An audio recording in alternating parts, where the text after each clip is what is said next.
വിമാന ദുരന്തത്തിൽ മരിച്ചവരുടെ DNA പരിശോധനയിൽ 190 മൃതദേഹങ്ങൾ തിരിച്ചറിഞ്ഞിരിക്കുകയാണ്. 159 മൃതദേഹങ്ങൾ ബന്ധുക്കൾക്ക് കൈമാറിയിട്ടുമുണ്ട്. എന്നാൽ മലയാളിയായ രഞ്ജിതയുടെ DNA മാച്ച് ഫലം ഒടുവിലിറങ്ങിയ മെഡിക്കൽ ബുള്ളറ്റിലും ഇല്ല.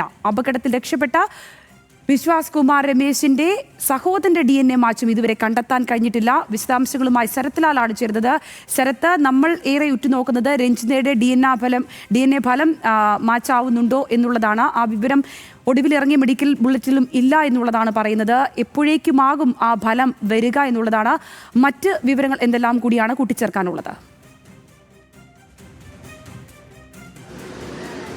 സംഗീത, ഇപ്പോഴും മൃതദേഹങ്ങൾ തിരിച്ചറിയാനും വിട്ടുകൊടുക്കാനുള്ള നടപടിക്രമങ്ങൾ നടക്കുന്നുണ്ട്. നമുക്ക് പിറകിൽ കാണാൻ കഴിയും, നമുക്ക് മുന്നിൽ കാണാൻ കഴിയും. ഇപ്പോഴും ആംബുലൻസുകൾ ഇപ്പോൾ തിരിച്ചറിഞ്ഞ മൃതദേഹങ്ങൾ ബന്ധുക്കൾ ഏറ്റുവാങ്ങാൻ വേണ്ടി ആംബുലൻസുകൾ ഇപ്പോൾ മോർച്ചറിയിലേക്ക് പോകുന്നുണ്ട്. അതുപോലെ തന്നെ ബന്ധുക്കൾ തിരിച്ചറിയാൻ വേണ്ടി ബന്ധുക്കൾ അവിടെ കാത്തിരിക്കുന്ന കാര്യങ്ങളും നമുക്ക് കാണാൻ കഴിയും.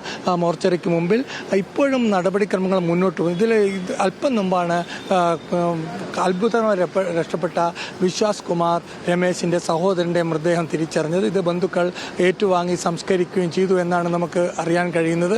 ഏതായാലും ഇപ്പോഴത്തെ പ്രധാനപ്പെട്ട ഒരു വിഷയം എന്ന് പറഞ്ഞാൽ ഈ രഞ്ജിതയുടെ മൃതദേഹത്തിന്റെ DNA മാച്ച് ലഭിച്ചിട്ടില്ല എന്നുള്ളതാണ്. ഇന്ന് ഉച്ചവരെ രഞ്ജിതയുടെ സഹോദരനും അടുത്ത ബന്ധുവും ആശുപത്രിയിൽ എത്തുകയും ഡോക്ടർമാരോട് സംസാരിക്കുകയും ചെയ്തിരുന്നു. അവർ ഇപ്പോൾ അല്പസമയം മുമ്പാണ് അവർ ആശുപത്രിയിൽ നിന്ന് ഈ ആശുപത്രിയിൽ നിന്ന് തിരിച്ചു പോയത്.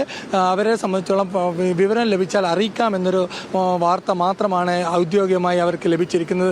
ഏതായാലും ഇന്ന് വൈകിട്ടോടുകൂടിയോ അല്ലെങ്കിൽ നാളെ രാവിലെയോ DNA മാച്ച് ലഭിക്കുമെന്നുള്ള ഒരു പ്രതീക്ഷയിലാണ് രഞ്ജിതയുടെ കുടുംബം. അതേപോലെ ഇപ്പോൾ പുറത്തു വരുന്ന വാർത്തകൾ എന്ന് പറഞ്ഞാൽ 3 മൃതദേഹങ്ങളോട് ഒഴിച്ച് ബാക്കിയൊക്കെ തിരിച്ചറിയാൻ പറ്റാത്ത രീതിയിൽ കത്തിക്കരിഞ്ഞുപോയി എന്നതാണ്.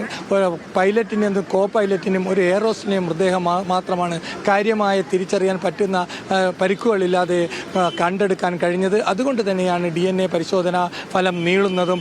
സംഗീത, രഞ്ജിതയടക്കമുള്ള യാത്രക്കാരുടെ ശരീരഭാഗങ്ങൾ DNA ഒത്തുനോക്കുന്നുണ്ട്. 319 ശരീരഭാഗങ്ങളാണ് ഇപ്പോൾ പരിശോധനയ്ക്ക് വിധേയമാക്കിയിരിക്കുന്നത്. അതിൽ നിന്നാണ് ഇപ്പോൾ മരിച്ചവർ DNA തിരിച്ചറിയുന്നത്.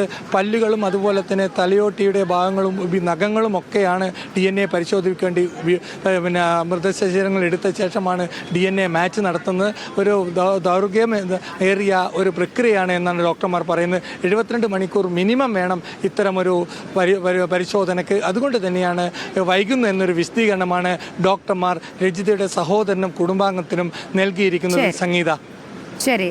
ശരത്ലാലാണ് അഹമ്മദാബാദിൽ നിന്നും വിവരങ്ങൾ പങ്കുവച്ചത്.